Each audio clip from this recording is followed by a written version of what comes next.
Halo sahabat Museum Bank Indonesia dimanapun berada, kembali lagi dengan podcast Museum Bank Indonesia. Kali ini bersama saya Rika. Di 2 episode sebelumnya dari podcast Museum Bank Indonesia, kami sudah menghadirkan ada Ketua 2 AMI dan juga sekaligus sebagai Ketua AMIDA DKI Jakarta Paramita Jaya. Dan di episode berikutnya kita juga sudah mengundang dari AMIDA Jawa Barat. Nah, di podcast kali ini selanjutnya kita akan pindah karena saya di sini sudah ditemani oleh Ketua AMIDA Jawa Tengah.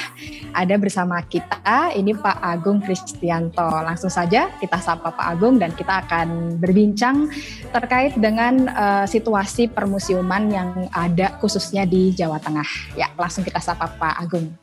Selamat siang Pak Agung. Selamat siang, sehat Mbak? Alhamdulillah, Pak Agung sehat? Alhamdulillah, puji Tuhan.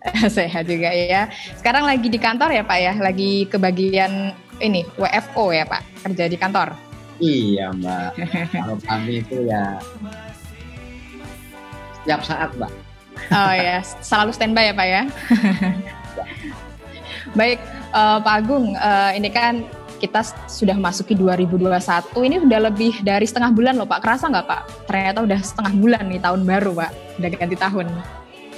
Dan situasinya ternyata memang mengharuskan kita untuk tetap ya Pak dengan situasi pandemi yang ternyata masih belum membaik begitu ya, khususnya dengan permusiuman sendiri belum bisa ya Pak untuk kembali sebagaimana kondisi normal seperti sebelumnya. Nah, kita mau nih Pak tahu lebih banyak khususnya untuk teman-teman yang ada di Jawa Tengah di tahun lalu bagaimana Pak, bisa diceritakan ke kita Pak Agung. Selamat pagi untuk semua, ini menjelang siang. Assalamualaikum warahmatullahi wabarakatuh. Salam sejahtera untuk kita semua. Marilah kita pertama-tama senantiasa berkat Allah dan Allah yang atas berkat karunia dan nikmat yang telah diberikan kepada kita sehingga pada hari ini kita kesehatan dan bertemu dalam podcast hari ini. Podcast ya, virtual. Virtual ya, iya, karena Mbak. kita tidak bisa luring ya Mbak. Iya benar. Ya Mbak, gini Mbak. Namun AMIDA selalu berkumpul, selalu ketemu untuk selalu melakukan dialog mana, apa, dan bagaimana. Makanya kami kemudian membentuk suatu bentuk klaster-klaster Pak. Karena di Jawa Tengah itu sangat lebar, sangat luas, tidak seperti di DKI, mohon maaf ya. Iya. Jawa Tengah luas ya Pak ya. Di Jawa Tengah itu kita ada 68 museum. Itu terbagi di 35 kabupaten kota. Baik. Yang tahu misalnya kita di Cilacap itu perjalanan darat 6 jam Mbak. Kalau tol sekarang udah nyampe Jakarta. Dari pusat pemerintahan Jawa Tengah ya Pak? Nah, makanya kemudian kami dari museum-museum dari AMIDA kami itu kemudian kumpul, tata pengelola museum mengadakan. Saya mendorong mereka membuat satu klaster kemudian. Klaster, ya pengklasteran biar mereka komunikasi lebih intens, kemudian mereka bisa saling kolaboratif. Misalnya saya membuat klaster, kemudian saya membuat klaster yang namanya klaster Magelang Raya. Di situ paling banyak itu, ya jadi klaster Magelang Raya itu di situ saya minta museum-museum yang ada di wilayah Magelang dan sekitarnya. Misalnya Kabupaten Magelang, Kota Magelang, Kabupaten Wonosobo, terus kemudian Temanggung, itu yang museum-museum saya buat untuk membuat suatu grup klaster tersendiri untuk komunikasi. Mereka bisa saling koordinasi, kita bisa saling berbagi ilmu. Kalau nggak punya IT, kita saling membantu. Baik. Sehingga nanti pergerakan aktivitas museum di saat pandemi. Pada waktu awal-awal itu kan masih, ya kita jujur aja ya Mbak, kadang-kala museum itu ada yang hidup segar mati tak mau, ada ada yang mati. Iya. Nah, tujuan dari klaster itu bagaimana istilahnya museum yang maju itu bisa merangkul museum yang dalam kondisi yang sangat mengandalkan pengunjung untuk datang. Benar. Nah, di situ akhirnya mereka membuat suatu hal yang kolaboratif bagaimana untuk pemasarannya secara daring. Jadi satu hal itu. Itu yang kami bentuk. Kemudian Waduk Jembara itu juga di daerah Kudus, Jepara dan sana satu klaster juga. Jadi mereka komunikasi klaster, kemudian kita tarik ke atas. Dari mereka klaster kita membuat sharing. Kita tarik cakupannya? Ya, satu pengelola AMIDA pusat. Beda posisi istilahnya begitu. Oh ini loh, kami sudah buat begini kan Mbak. Akhirnya mereka brainstorming. Oh ya bisa dilakukan cara gini. Oh pameran itu begini, cara menyusunnya begini, nih gini. Ada nggak? Oh kami punya misalnya kayak museum BPK itu semua selalu mengandalkan IT Mbak. Semuanya IT. Makanya ketika itu tenaga IT kadang-kadang minta bantu, tolong dong bikinin. Nah misalnya begitu, tolong dong. Nah itulah yang namanya kekeluargaan fungsi suatu Amida itu seperti itu. Jadi walaupun mungkin bisa disadari juga Amida itu dananya daerah itu ya Senin Kemis Mbak. Senin Kemis. Iya. Senin ada, Kamis puasa, Kemis nggak ada, Senin puasa. Boleh. Kalau saya mengatakan kalau di sini kita jujur aja ngomong apa adanya nggak usah ditutupi. Dan Amida mempunyai hampir permasalahan yang sama. Karena kita suatu asosiasi yang sukarela tidak ada pernah paksa. Kita hanya berharap untuk berpikir bagaimana museum yang kadang-kala masih dipandang orang sebelah mata itu kita itu bisa tampil, bisa ada gregetnya, gitu. Itu flashback 2020. Baik.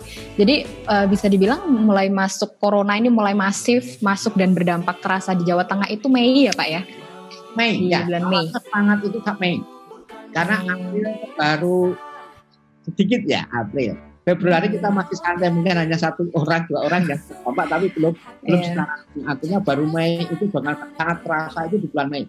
Karena pembatasan kegiatan secara luring itu per tanggal 14 Mei hari Sabtu sama sini. Pertengahan bulan juga sama ya Pak. Kalau di Jakarta bulan Maret itu juga pertengahan bulan itu sama, langsung ditutup semua. Dulu ya. Jakarta dulu kan Pak yang Jakarta dulu. Jakarta, klaster Jakarta dulu ya. Kemudian ya, karena pun awal pertama kalau nggak salah itu juga klasternya itu berasal, kalau nggak salah ya mohon maaf. Nanti daripada memberikan informasi itu dulu itu apa ya? Ya habis pertemuan di Jakarta apa di Bogor gitu. Awal-awal. Tapi saya ini dulu informasi ini saya ingatnya seperti itu. Dan saya moga-moga ya tidak salah lah karena sudah sekian tahun ya kita itu terkuras pikiran sudah bagaimana kita itu melakukan kegiatan, jadi kejadian dulu itu kalau secara global baru tahu. Secara detail mungkin pertama kali siapa yang kena itu pasti Mbaknya juga lupa kan? Lupa Pak, udah terlalu banyak informasi numpuk Pak sampai capek ngikutin informasi terkini. Perlu ya Mbak ya? Iya benar. Berarti ini ya Pak bisa dibilang waktu pertama masuk corona di Jawa Tengah itu situasi kan langsung kisruh ya Pak ya, bisa dibilang genting gitu. Jadi muncul peraturan kegiatan masyarakat yang tempat-tempat umum ditutup gitu. Tapi seiring berjalannya waktu, ketika situasi sudah kita mulai tahu nih cara penanganan corona seperti apa dan mulai dipetakan mana daerah yang zona merah, zona kuning, hijau dan disekiranya di tempat itu memungkinkan untuk masih bisa dilakukan kegiatan masyarakat. Berarti di situ ada kesempatan museum-museum di wilayah tersebut dibuka pada saat itu ya Pak ya, di 2020. Iya Mbak, jadi istilahnya memang kami menyarankan dari instruksi dari pimpinan pemerintahan tidak mau suka tidak. Jadi apabila itu mau membuka, harap komunikasi dan seizin dari ketua gugus Covid. Ya, karena gugus Covid sendiri kan terbagi juga di kabupaten-kabupaten, mereka yang lebih tahu kondisi terkini saat itu ya Pak ya? Tidak boleh atau tidak. Karena sangat tidak diharapkan munculnya klaster-klaster baru. Perkembangan itu jadi rekomendasi itu harus keluar. Kalau tidak keluar, ya kami secara pribadi kemarin memang kami tolong dan itu kita menahan diri. Memang kalau kita mau sangat berdampak. Apalagi museum-museum maupun private museum atau museum swasta yang mengandalkan operasional dan hidupnya itu dari pengunjung, itu kan sangat berat Mbak ketika yang namanya harus itu tadi. Makanya kami sampaikan semua berdampak, tidak ada yang tidak berdampak. Saya percaya juga penjenengan pun yang saya kira juga berdampak. Sudah saya bilang iya, apalagi dampak tidak hanya dalam materi loh Mbak, berdampak psikis. Nggak bisa pulang kampung Pak. Kemana Mbak? Saya di Lampung loh, jadi curhat nih. Jadi Lebaran kemarin nggak bisa pulang kampung Pak, itu salah satu dampak paling sedih ya. Sekarang kalau antigen dulu ya Mbak ya, itu kita sampai tiap hari dikorek-korek gitu sama sampai Ya, itu makanya dengan seperti itu kemudian memang walaupun museum bisa dibuka, itu kan tetap harus pakai protokol kesehatan yang ketat. Dulu itu pertama ya memang harus sangat ketat, ketika harus pakai termogan, pakai face shield, pakai kaos tangan, pakai ini. Nah, ketika museum-museum seperti itu, yang mana pembiayaannya itu mampu nggak? Itu pertanyaan begitu, Mbak. Karena harus ada kos tambahan. Dan juga tidak boleh bergerombol, jaga jarak. Kan susah, Mbak. Maaf, kita bicara apa adanya. Artinya ketika kita bicara mungkin bisa terkontrol ketika itu yang namanya di dalam. Tapi ketika antri, bisa nggak, Mbak? Misalnya rombongan 50 itu anak-anak SD, kita bisa nggak, Pak, ngobrol? Jujur saja. Apalagi dengan sumber daya manusia yang terbatas, SDM pengelola museum yang terbatas. Itu sangat, makanya kemarin boleh buka. Tapi tolong untuk pengunjung yang memang sudah dapat izin, kami hanya menyarankan dibatasi. Per hari berapa orang, kalau perlu dijadwal. Buka kanal untuk jadwal. Jadi kalau mau datang, itu daftar dulu. Kapan bisa, jam berapa bisa. Sehingga rombongan itu benar-benar bisa diatur. Mungkin sekali masuk rombongan itu ya 10 menit untuk mengobati rasa kangen. 10 menit cuma 10 orang atau 30 menit. Kalau museum kecil mungkin 10 sampai 15 menit. Karena kita berharap di satu ruangan tidak lebih dari 30 menit untuk menjaga kesehatan. Dan saya minta untuk semua jendela dibuka, sirkulasi udara biar bagus. Tapi ya itu kan kemudian akan kos tambahan ketika sesudah itu tiap hari harus di DSSWK. Sempat disinfektan. Ya kan, Mbak? Iya. Hal itu yang harus menjadi pemikiran kita bersama. Bahwa kadang-kala tidak sesimpel apa yang dipikirkan ketika mengelola sesuatu, misalnya sebuah museum, misalnya, apalagi untuk area publik itu masih ada syarat-syarat yang betul. Gitu, Mbak? Iya. Kamarnya dengan adanya beberapa itu kan kemudian kan lebih baik mereka kemudian ada hal-hal yang mungkin kalau museum pemerintah itu nggak begitu berat. Ada anggarannya. Masih bisa bertahan ya, Pak? Ya? Masih, ya paling enggak masih bisa, kalau tidak bisa joget tapi paling nggak bisa goyang lah, Mbak. Kalau kan tidak joget tapi goyang. Karena ya, tapi kemudian kami pun juga menyarankan mendorong. Justru di saat seperti ini kalian pengelola museum kami dorong untuk berbenah secara fisik. Mana yang bisa diperbaiki. Kadang-kala ketika yang namanya kita ada pembuka secara luring, tatap muka itu kita konsentrasi kepada pengunjung. Benar-benar. Nggak sempat ngelihat kondisi museum kita sendiri ya, Pak. Dalam. Bagaimana tentang captionnya, ya kan? Bagaimana tentang mounting mereka, bagaimana peralatan mereka istilahnya, dan lain-lain. Ya kan, Mbak? Saat pandemi ini, ketika Anda yang punya dana, nah ada kesempatan untuk berbenah. Tidak terganggu oleh arus pengunjung dan apa. Tidak setiap kemudian ada pojok ditulis mohon maaf baru dalam renovasi. Biasanya kan gitu ya, Pak, terpaksa. Kalau seperti itu, mohon maaf koleksi baru dikonservasi misalnya seperti itu. Karena di dalam vitrin atau state kosong. Ini kemana nih koleksinya? Iya. Dan tidak tulisan mohon maaf koleksi baru dikonservasi. Nah, justru kesempatan itulah yang bisa dipakai oleh mereka yang masih punya dana untuk melakukan pembenahan secara berkala. Jadi kita harus berpikirnya memang, oh ya, mana yang harus bisa kita kerjakan. Bukan berarti ketika dalam masa pandemi ini terus kita berpasrah, tidak. Kalau saya mendorongnya begitu. Jadi kami itu hanya cuma mendorong dan menyarankan dan memberikan ide-ide. Tolong, mari kita. Karena kita secara pribadi asosiasi tidak mungkin memberikan satu dana bantuan. Banjar Tengok, banyak bisa Jawa Tengah bantu ke museum ini. Ya, kadang-kadang mau pergi saja kita harus bagaimana dirembuk dulu. Iya, baik. Jadi memang lebih ke mengarahkan bagaimana membuat forum supaya bisa muncul. Tapi saya tertarik sama tadi yang Bapak sampaikan bahwa dengan adanya pandemi ini malah jadi ada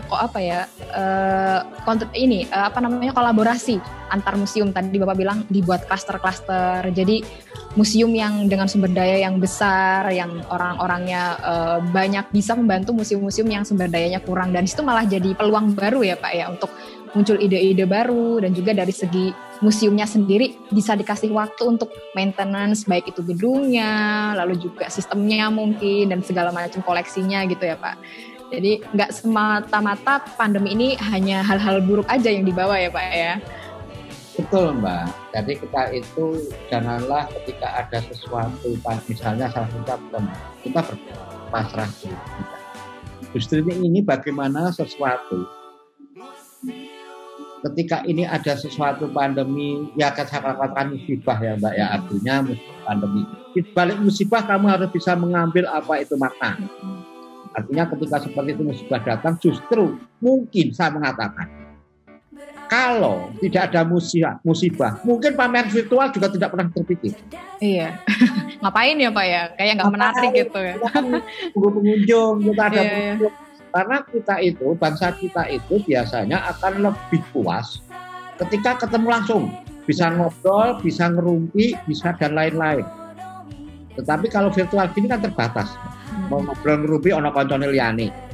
Misalnya, kita itu biasanya kan kita masyarakat yang terbiasa dengan masyarakat komunal, bergerombol gitu kan, seneng ubyang-ubyung bareng-bareng kayak mbaknya itu kan, ayo nge-mall gitu kan, ngajak temen kan mbak.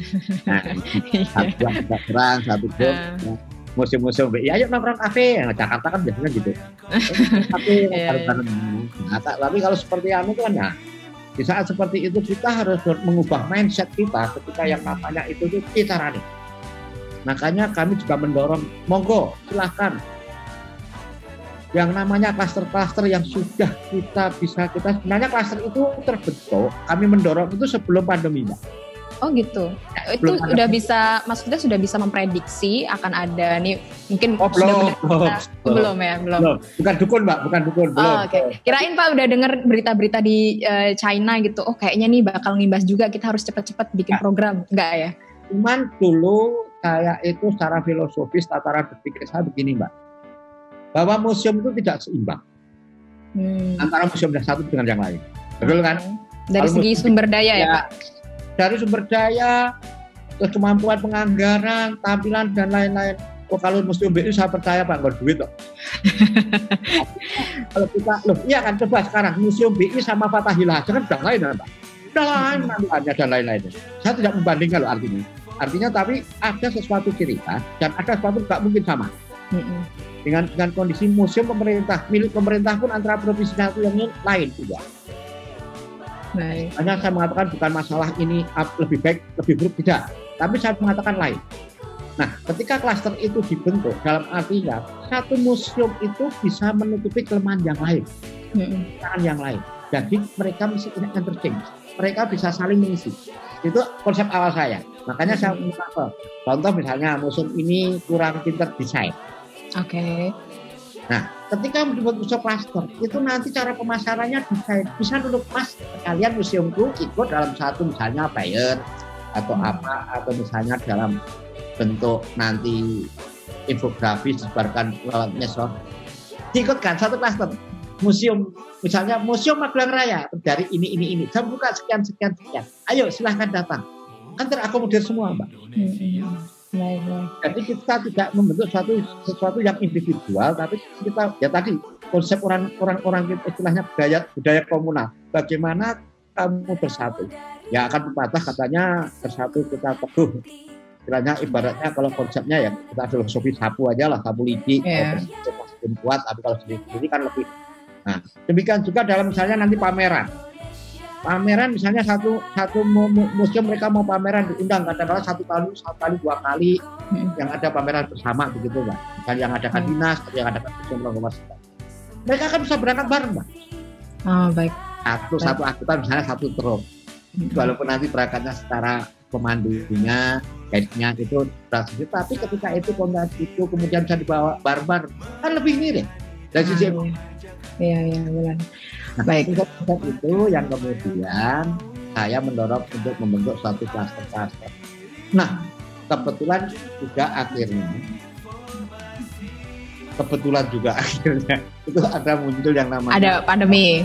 Lebih itu loh Mbak. Keren Pak.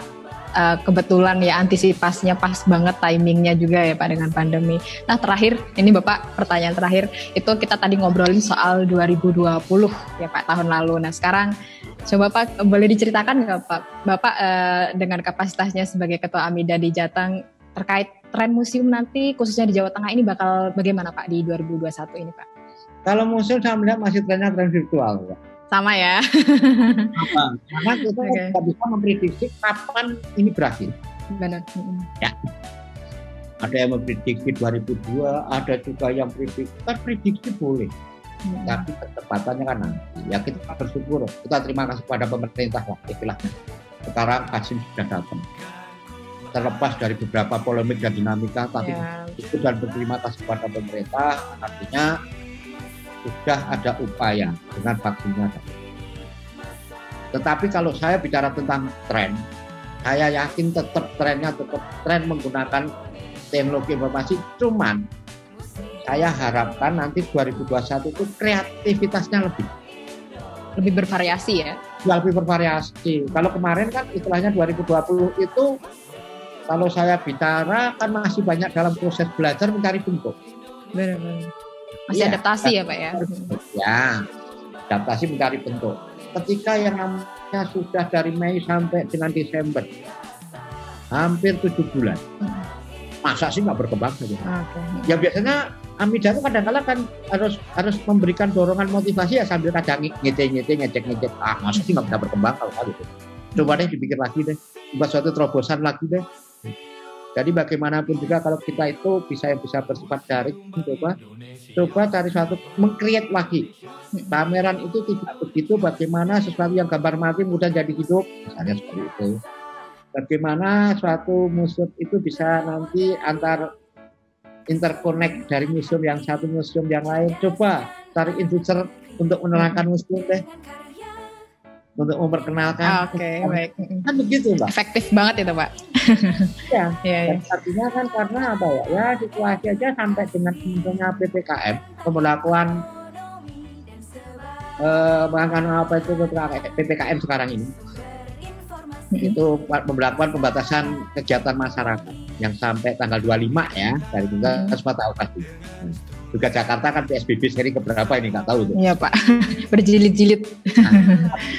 Kita juga harus kreatif dan kita yang namanya museum memang berat Mbak untuk museum-museum yang masih konvensional, mohon maaf.